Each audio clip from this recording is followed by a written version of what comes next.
दोस्तों आप लोग के बता दी कि प्रदीप पांडे चिंटू जी के फिल्म विवाह 2 आज तीसरा दिन बिहार एवं झारखंड के सिनेमाघर में चल रहा बा। तो प्रदीप पांडे चिंटू जी के फिल्म विवाह 2 बिहार एवं झारखंड के सिनेमाघर में दूसरा दिन कितना कमाई कैले बा आप लोग के इस वीडियो के माध्यम से बताने जा रहे हैं। तो उससे पहले आप लोग के बता दी कि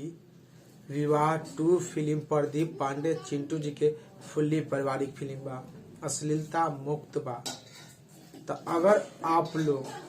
विवाह 2 फिल्म अभी तक देख ले बानी तो नीचे कमेंट के माध्यम से बताई कि आप लोग के प्रदीप पांडे चिंटू जी के विवाह 2 फिल्म देखने में कैसा लगा। अगर आप लोग अभी तक प्रदीप पांडे चिंटू जी के फिल्म विवाह 2 न देख ले बानी तो आप लोग से रिक्वेस्ट बा, आप लोग भी जाई निधि सिनेमाघर में और प्रदीप पांडे चिंटू जी के फिल्म विवाह 2 देखी और देख कर नीचे कमेंट बॉक्स में बताएं कि आप लोग के देखने में कैसा लगा। चलिए अब आप लोग के बता बानी कि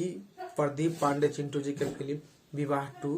दूसरा दिन कितना कमाई कैले बा। तो प्रदीप पांडे चिंटू जी के फिल्म विवाह 2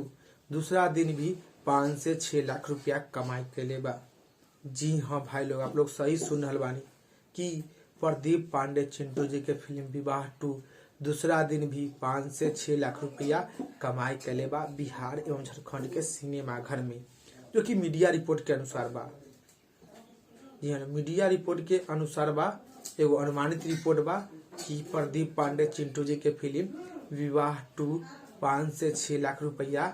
दूसरा दिन भी बिहार एवं झारखंड के सिनेमाघर में कमाई कैले बा। तो आप लोग को छोटा सा जानकारी बतावे करे तो इसी तरह प्रदीप पांडे चिंटू जी से जुड़ल जानकारी जानना चाहते हैं तो आप लोग Yadav music hit Bhojpuri news के सब्सक्राइब कर ली और वीडियो की भी लाइक कर दी और दोस्त में भी वीडियो शेयर कर दी,